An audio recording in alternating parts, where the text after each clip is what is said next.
எல்லா புகழும் இறைவன் ஒருவனுக்கே. தற்போது தமிழகம் முழுக்க இந்திய தேர்தல் ஆணையத்தால் SIR அதாவது சிறப்பு வாக்காளர் திருத்தம் நடைபெற்றுக் கொண்டிருக்கிறது. அதற்காக வேண்டி எல்லாருக்குமே அவங்க என்ன பண்ணியிருக்காங்க, உங்களுடைய விவரங்களை தருவதற்கான படிவங்களை தேர்தல் ஆணையம் மூலமாக வழங்கப்பட்டிருக்கிறது.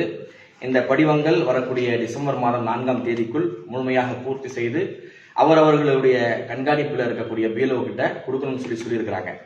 இந்த படிவத்தை எப்படி இலகுவான முறையில் எழுதணும் அப்படிங்கிறத நம்ம பார்ப்போம்.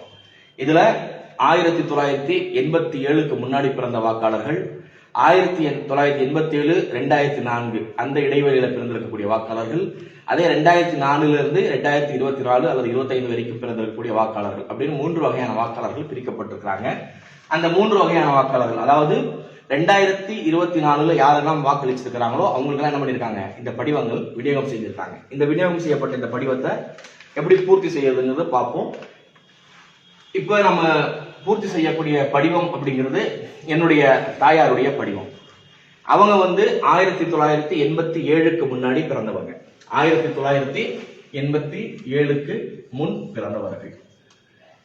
இப்போ இது மாடலுக்கான பேனர் அப்படிங்கிறதுனால அவங்களுடைய பேர் புகைப்படம் இதுல இல்ல. எல்லாருடைய படிவத்திலையும் அவங்களுடைய பேர் இருக்கும். இப்ப என்னுடைய படிவம்னா அதுல என்னுடைய பேர் இருக்கும், என்னுடைய தாயாருடைய படிவம்னா அவங்களுடைய பேர் அங்க இருக்கும். புரிஞ்சுக்கிறதுக்காக நான் பேர் இங்க எழுதுறேன். இப்ப இதுல கேட்கக்கூடிய கேள்வி அப்படின்னு பாத்தீங்கன்னு சொன்னா 3 வகையான கேள்விகள் கேட்கிறாங்க. இந்த 3 வகையான கேள்வி அப்படின்னு பார்க்கும்போது முதல்ல இருக்கக்கூடிய இந்த காலம், இந்த காலத்தை நம்ம ஏன் பேர் வைப்போம்.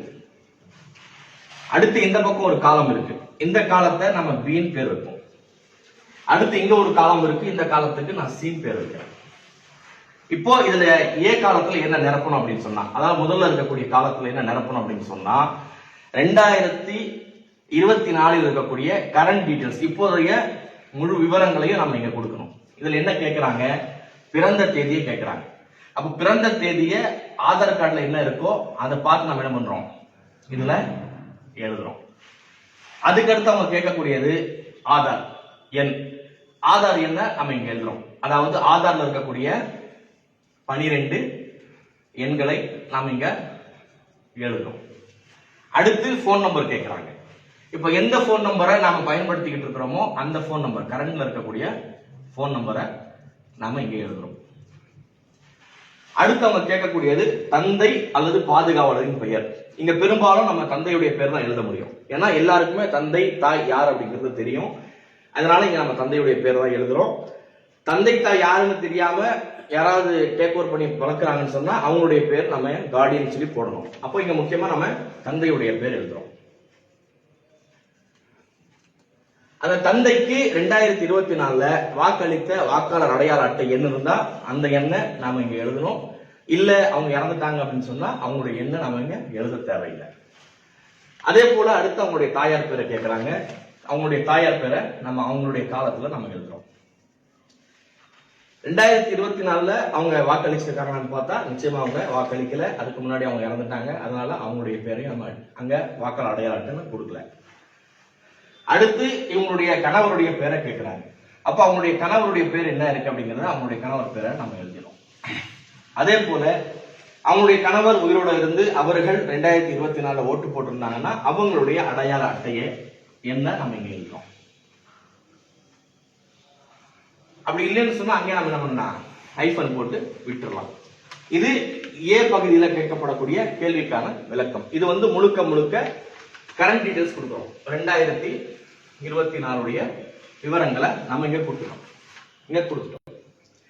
இதுல அப்பா உயிரோட இருக்கிறாங்க, 2024 அவங்க ஓட்டு போட்டிருக்காங்கன்னா அவங்களுடைய பேரும் அவங்களுடைய அட்டை எண்ணும், அம்மாவுடைய பேரும் அம்மாவுடைய அட்டை எண்ணும், கணவருடைய பேரும் அல்லது மனைவியுடைய பேரும் மனைவியுடைய அட்டை எண்ணும். இதுல என்ன நம்ம கவனிக்கணும் அப்படின்னு சொன்னா, வாக்காளர் புதிய வாக்காளர் அடையாள அட்டை எண்ல அட்டையில அவங்களுடைய பேர் எப்படி இருக்கோ அப்படிதான் நம்ம எழுதணும். எந்த மாற்றத்தையும் நம்ம என்ன பண்ணக்கூடாது, நம்ம இஷ்டத்துக்கு அவங்களுடைய பேர்களை எழுதக்கூடாது. அவங்களுடைய அடையாள அட்டையில என்ன பேர் இருக்கோ அதுதான் நம்ம இங்க எழுதுறோம். அடுத்து இருக்கக்கூடிய பி காலம். இந்த பி காலத்துல அவங்க என்ன கேட்கிறாங்கன்னு சொன்னா, முந்தைய சிறப்பு தீவிர வாக்காளர் படிவம் இருக்கு இல்லையா, SIR தமிழ்நாட்டில் 2002 அது நடந்திருக்கு. 2002 நடந்த அந்த எஸ்ஐஆர் பட்டியல்ல, வாக்காளர் பட்டியல்ல இவங்களுடைய விவரங்கள் இருக்குன்னு சொன்னா அந்த விவரங்களை இங்க எழுதணும். யாருடைய விவரம், யாருடைய படிவத்தை நம்ம ஃபில் பண்ணிட்டு இருக்கோம், குல்சார் அப்படிங்கிறவருடைய யாருடைய படிவமோ அவங்களுடைய படிவத்துல 2002 அவங்க இருக்கிறாங்கன்னு சொன்னா அவங்களுடைய டீடைல்ஸ் நம்ம எழுதுறோம். எந்த டீடைல், பழைய ஓட்டர் ஐடியில் இருக்கக்கூடிய டீடைல் நம்ம எழுதக்கூடாது. 2002 வாக்காளர் பட்டியலில் இருக்கக்கூடிய விவரங்களை நம்ம எழுதுறோம். பெரும்பாலும் 2002 வாக்காளர் படிவம் நாம் எப்படி வாங்குறது அப்படின்னு பார்த்தோம்னு சொன்னா அது பெரிய சிக்கல் ஏற்படுத்துது. அதற்கு இலகுவான முறை என்ன அப்படின்னு சொன்னா, தேர்தல் ஆணையத்துடைய இணையதளத்துல 2002 வாக்காளர் பட்டியல் வெளியிட்டிருக்கிறாங்க. அதை நாம அந்த மாவட்டத்துடைய அந்த சட்டமன்றத்துடைய அதே போல எந்த பூத்துல நாம ஓட்டு போட்டிருக்கோமோ அந்த பூத்துடைய பட்டியல், அதாவது குறிப்பா இப்பெல்லாம் நம்ம ஓட்டு போடுறோம்னு சொன்னா வார்டு வாரியாக பிரிக்கப்பட்டிருக்கு.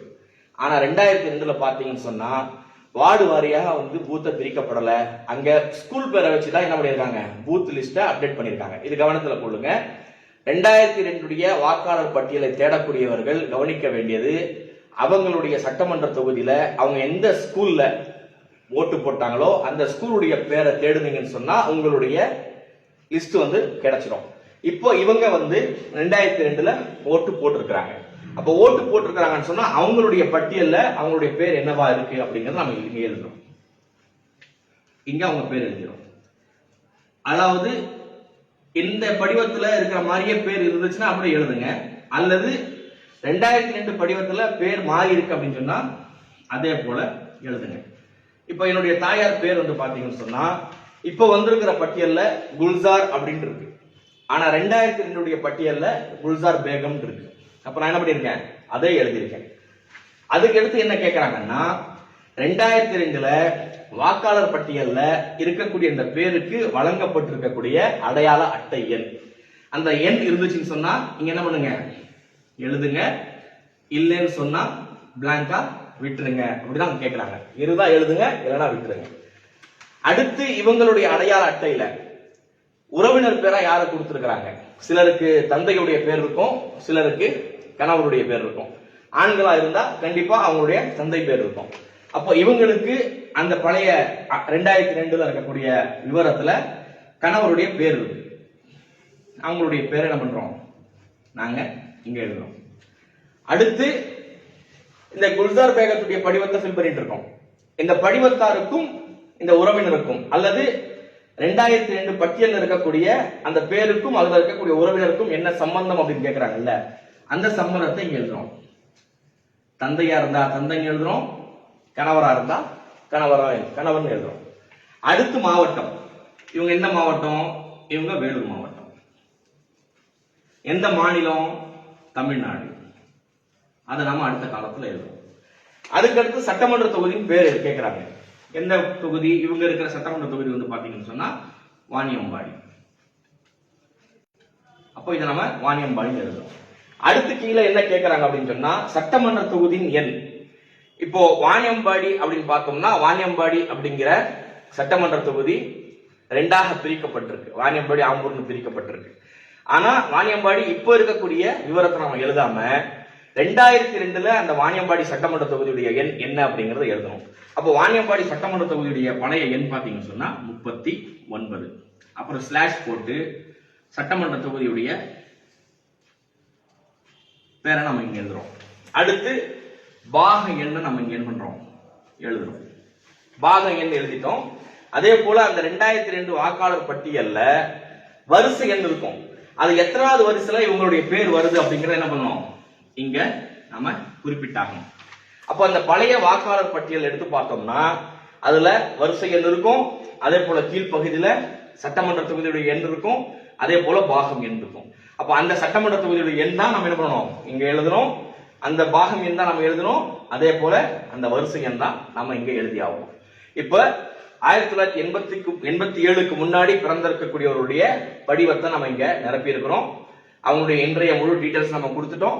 அதே போல அவங்களுடைய 2002 டீடைல்ஸ் நம்ம கொடுத்துட்டோம். இதுல முக்கியமா கவனிக்க வேண்டிய விஷயம் என்னன்னு சொன்னா 87க்கு முன்னாடி பிறந்திருக்கிறவங்க கண்டிப்பாக அவங்களுடைய பேரை 2002 பட்டியல தேடுங்க. தேடியும் கிடைக்காத பட்சத்துல என்ன பண்ணுங்க, அவங்களுடைய உறவினர்களுடைய, அதாவது தாய், தந்தை, தாத்தா, பாட்டி, இவங்களுடைய பேர் என்ன பண்ணலாம், நாம எழுதி தனக்கான கார்டியனா அல்லது தன்னுடைய உறவாக நாம அங்க காட்ட முடியும். முக்கியமா 87க்கு முன்னாடி இருக்கிறவங்க நிச்சயமா 2002ல ஓட்டு போட்டிருப்பீங்க. அந்த ஓட்டு போட்ட லிஸ்ட தேடுங்க, வெப்சைட்ல போய் தேடலாம். அல்லது உங்களுக்கு இங்க பிஎல்ஓ நம்பர் கொடுத்திருப்பாங்க, அந்த பிஎல்ஓக்கு போன் பண்ணி அவங்க கிட்ட என்ன பண்ணலாம், நீங்க எங்களுடைய இந்த ஸ்கூல்ல நாங்க ஓட்டு போட்டோம், அந்த ஸ்கூலுடைய பாகம் எண் சொல்லுங்க அல்லது அதுக்கான பிடிஎஃப் எனக்கு அனுப்புங்கன்னு கேட்டீங்கன்னா நிச்சயமாக அவங்க உங்களுக்கு உதவி செய்வார்கள். இது 87க்கு முன்னாடி இருக்கக்கூடிய வாக்காளருடைய பட்டியல் எப்படி நிரப்புறதுங்கிறத நம்ம பார்த்திருக்கிறோம். அடுத்து புதிய வாக்காளருடைய பட்டியல் எப்படி எழுதணும் அப்படிங்கிற 87க்கு பிறகு இருக்கக்கூடிய வாக்காளர் பட்டியல் எப்படி எழுதணுங்கிறத நம்ம பார்ப்போம்.